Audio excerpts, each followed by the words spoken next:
Bali nataka niwaambie hata siku mkiona nimepotea ni polisi tu. Sitembei na mke wa mtu, sinywi pombe, ni kijana tu wa church boy.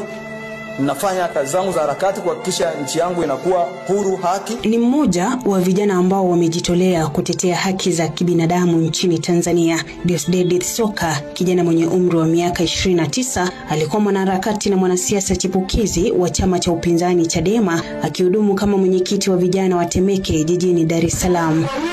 Tarehe 20 mwezi wa 7 tukajiandikishe kwenye daftari la kupiga kura. Soka alijulikana kwa msimamo wake thabiti kuhusu demokrasia, haki za binadamu na uwajibikaji wa serikali. Mnamo Agosti 18 mwaka 2024, Soka alitoweka jijini Dar es Salaam pamoja na wenzake wawili, Jacob Mlei na Frank Mbise. Yeye na wenzake walitoweka baada ya kupokea simu kutoka kwa polisi wa Temeke wakimtaka afike kuchukua pikipiki yake iliyokuwa imeshikiliwa. Tangu siku hiyo hadi sasa ni miezi 13 imekamilika, bado Soka pamoja na wenzake hawajulikani walipo. Kwa nini serikali ya Tanzania inahusishwa katika kutoweka kwa Soka? Naam, mnamo Agosti 5 mwaka 2024, Soka alizungumza kwa niaba ya vijana wa Chadema katika mkutano wa waandishi wa habari, akieleza wazi changamoto za ajira, ubadhirifu wa fedha za umma na mashaka kuhusu tume ya uchaguzi. Alitoa wito kwa vijana kuungana kupinga vitendo vya utekaji na ukosefu wa uwajibikaji. Baadaye alihusishwa na maandalizi ya maandamano ya kitaifa yaliyopangwa kufanyika Agosti 26 mwaka 2024 yenye lengo la kushinikiza mabadiliko ya katiba na kuangazia matukio ya utekaji wa raia. Mnamo Agosti 18 mwaka 2024, Soka alitoweka jijini Dar es Salaam mara tu baada ya kusemekana kuitwa na polisi wa Temeke. Kutoweka kwake kulifuatia moja kwa moja na harakati zake za kisiasa na maandalizi ya maandamano hayo. Taarifa za kutoweka kwao zimeibua hofu na maswali mengi, huku familia, wanaharakati na vyama vya kiraia wakidai kuwa walitekwa na maafisa wa usalama. Mahakama ilikataa kuhusisha moja kwa moja polisi na kutoweka kwao kwa madai ya kukosekana kwa ushahidi wa moja kwa moja. Kabla ya kutoweka, Soka alikuwa ameeleza hadharani kuwa anapokea vitisho vya maisha, akisema, na nikimnukuu, "Wanatuondoa kama kuku." Tangu kutoweka kwake Soka hadi sasa, bado serikali ya Tanzania haijatoa tamko rasmi kuhusu madai hayo. Ila swali kuu linasalia, yuko wapi Deusdedith Soka?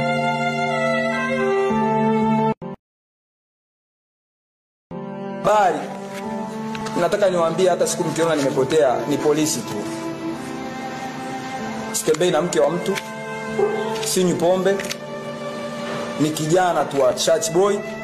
Nafanya kazi zangu za harakati kuhakikisha nchi yangu inakuwa huru, haki. Ni mmoja wa vijana ambao wamejitolea kutetea haki za kibinadamu nchini Tanzania. Deusdedith Soka, kijana mwenye umri wa miaka 29, alikuwa mwanaharakati na mwanasiasa chipukizi wa chama cha upinzani Chadema, akihudumu kama mwenyekiti wa vijana wa Temeke jijini Dar es Salaam.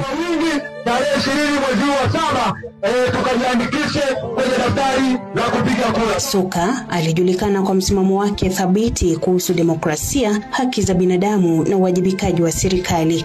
Mnamo Agosti 18 mwaka 2024, Soka alitoweka jijini Dar es Salaam pamoja na wenzake wawili, Jacob Mlei na Frank Mbise. Yeye na wenzake walitoweka baada ya kupokea simu kutoka kwa polisi wa Temeke wakimtaka afike kuchukua pikipiki yake iliyokuwa imeshikiliwa. Tangu siku hiyo hadi sasa ni miezi 13 imekamilika, bado Soka pamoja na wenzake hawajulikani walipo. Kwa nini serikali ya Tanzania inahusishwa katika kutoweka kwa Soka? Naam, mnamo Agosti 5 mwaka 2024, Soka alizungumza kwa niaba ya vijana wa Chadema katika mkutano wa waandishi wa habari, akieleza wazi changamoto za ajira, ubadhirifu wa fedha za umma na mashaka kuhusu tume ya uchaguzi. Alitoa wito kwa vijana kuungana kupinga vitendo vya utekaji na ukosefu wa uwajibikaji. Baadaye alihusishwa na maandalizi ya maandamano ya kitaifa yaliyopangwa kufanyika Agosti 26 mwaka 2024 yenye lengo la kushinikiza mabadiliko ya katiba na kuangazia matukio ya utekaji wa raia. Mnamo Agosti 18 mwaka 2024, Soka alitoweka jijini Dar es Salaam mara tu baada ya kusemekana kuitwa na polisi wa Temeke. Kutoweka kwake kulifuatia moja kwa moja na harakati zake za kisiasa na maandalizi ya maandamano hayo. Taarifa za kutoweka kwao zimeibua hofu na maswali mengi, huku familia, wanaharakati na vyama vya kiraia wakidai kuwa walitekwa na maafisa wa usalama. Mahakama ilikataa kuhusisha moja kwa moja polisi na kutoweka kwao kwa madai ya kukosekana kwa ushahidi wa moja kwa moja. Kabla ya kutoweka, Soka alikuwa ameeleza hadharani kuwa anapokea vitisho vya maisha, akisema, na nikimnukuu, "Wanatuondoa kama kuku." Tangu kutoweka kwake Soka hadi sasa, bado serikali ya Tanzania haijatoa tamko rasmi kuhusu madai hayo. Ila swali kuu linasalia, yuko wapi Deusdedith Soka?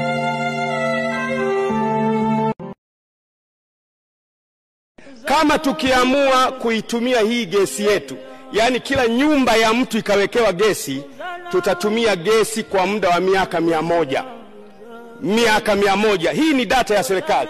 Kwamba tukiamua, kwa mfano Mheshimiwa Mwenyekiti, kila nyumba ya Mtanzania tutengeneze bomba la gesi kama ilivyo Ulaya, kama lilivyo bomba la maji linalotoa maji ndani ya nyumba ya mtu, tuingize bomba la gesi kwenye kila nyumba ya Mtanzania.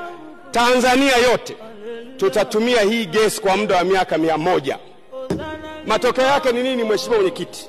Matokeo yake ndiyo haya. Matokeo yake ni kwamba hautakata miti.